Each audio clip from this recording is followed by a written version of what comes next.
కానాను దేశమును దేవుడు సిద్ధపరిచింది ఎవరి కోసం అంటే సున్నతి పొందిన వారి కోసం.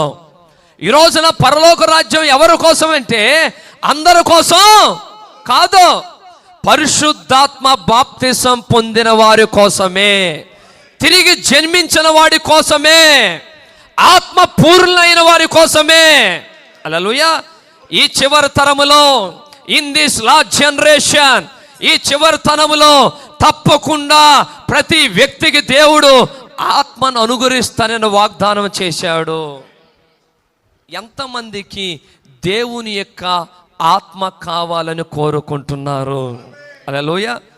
ఎందుకంటే అదే మనకి పరలోక రాజ్యమునిచ్చేది, అదే మనల్ని సంపూర్ణులుగా చేసేది, అదే మనల్ని పవిత్రమైన జీవితాన్ని ప్రసాదించేది.